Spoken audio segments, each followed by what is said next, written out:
Bonjour, bienvenue dans ma bibliothèque. Nous sommes à Montréal le 20 avril, jour de Pâques 2014. Mon nom est Bruno Lalonde. Aujourd'hui, je vous entretiens Le Cercle de Yannick Enel. Je vous le montre à l'écran. Tenez. Je ne l'ai pas lu dans l'édition Folio. Moi je l'ai lu dans la collection blanche de Gallimard. Il est à quelque part là. Celui-ci provient de ma librairie et une fois l'enregistrement terminé, je vais le rapporter à la librairie. Alors, qu'est-ce que c'est? Un homme, un jour, décide de ne plus travailler. Il attend son train et il ne le prend pas. Et commence pour lui une sorte de périple, d'odyssée, qui le conduit à Berlin, où il rencontre des nihilistes, à Varsovie, sur les traces de cendres d'Adolf Hitler, et également à Prague, sur les traces de Kafka, d'une certaine manière. Mais le début de cette aventure a lieu au-dessus d'une mythique librairie, celle de Sylvia Beach, de la Shakespeare Co.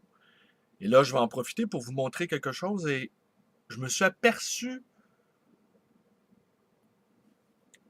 de quelque chose qui m'avait échappé lorsque je me suis porté acquéreur de ce livre. Ici, Sylvia Beach nous raconte l'histoire de cette très célèbre librairie de Paris, la Shakespeare Co. Et ce que on sait également, ou peut-être vous ne le saviez-vous pas, que Sylvia Beach a publié James Joyce, Ulysse. Alors, ce que je me suis aperçu, je savais que le livre était autographié, je vais vous le montrer.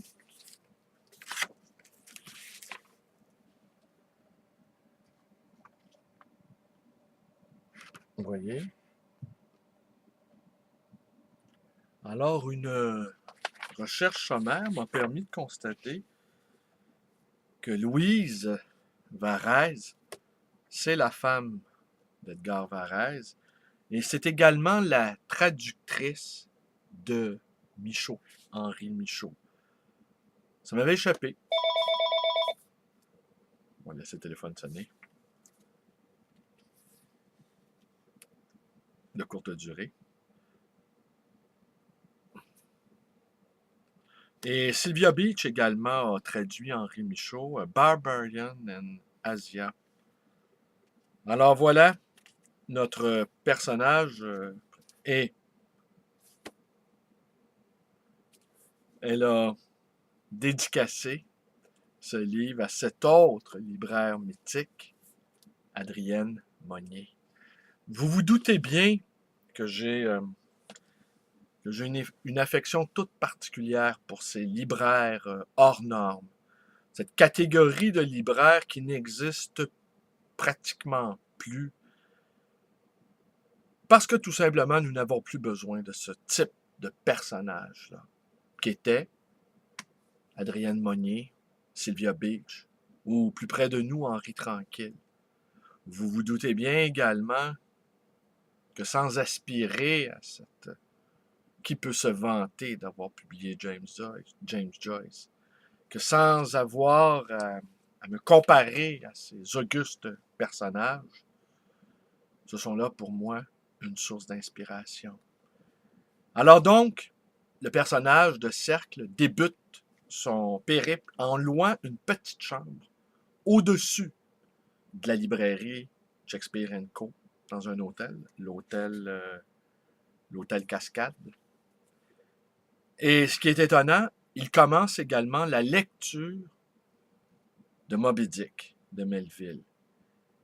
Et on pourrait établir un parallèle avec le personnage principal et le célèbre capitaine Achab de Melville, ou Les deux, au fond, poursuivent une quête spirituelle. Dans le cas de Melville, il poursuit le grand cachalot. Le capitaine Achab poursuit le grand cachalot. Et le personnage principal de Cercle, lui, est à la recherche de lui-même. Mais ça peut être aussi difficile de se trouver soi que de trouver un animal archétypal qu'est une grande baleine, au fond. Cette grande image de la baleine, symbole du mal,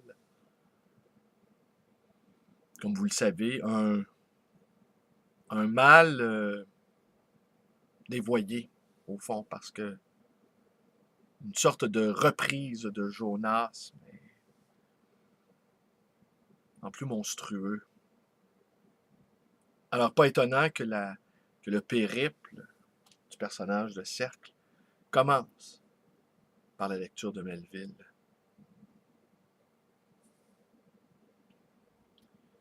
Alors, je vous lis donc le tout début du 8e chapitre. J'ai pris une chambre à l'hôtel Cascade, au-dessus de la librairie Shakespeare & Co. C'était la chambre 7, dernier étage, avec vue sur la Seine. Je n'ai pas allumé la lumière. Tout de suite, sur le lit, je me suis allongé. J'étais enroulé dans le manteau du type de Notre-Dame. L'obscurité m'a fait du bien. Je pensais à la courbe de ma journée. Une journée nouvelle, le début d'une aventure.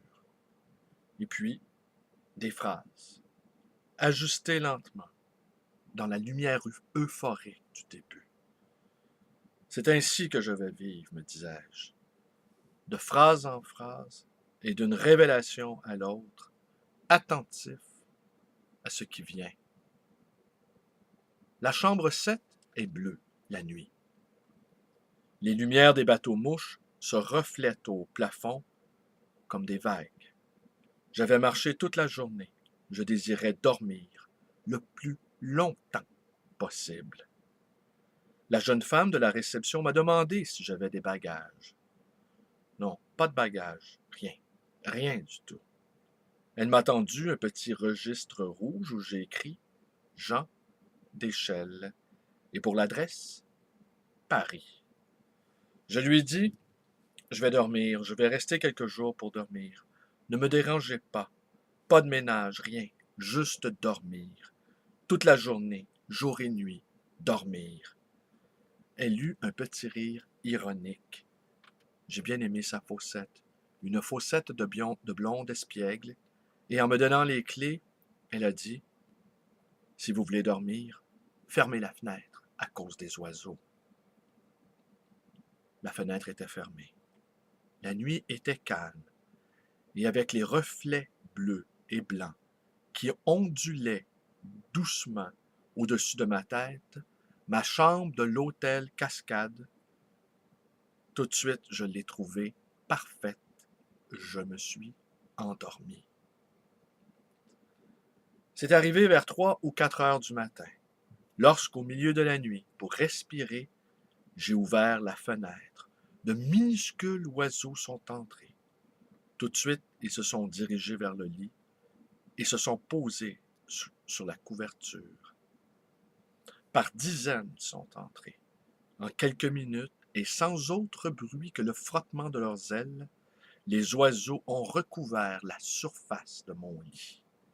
L'un après l'autre, ils se sont assemblés comme les pièces d'une tapisserie.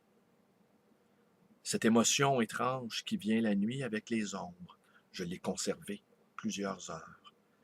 Et c'est ainsi que ce livre a commencé à s'écrire. Pour ne pas déranger la couverture d'oiseaux toute la nuit, assis dans le fauteuil du petit bureau face à la fenêtre, enveloppé du manteau blanc marine de l'inconnu, j'ai commencé à rédiger. Les premières phrases de ce livre, celles de 18h07, de 8h07, c'est la première nuit dans la chambre de l'hôtel Cascade que je les ai écrites. une couverture de flammes douces, gris et bleues, à ma place, dans, dans la chambre de l'hôtel Cascade.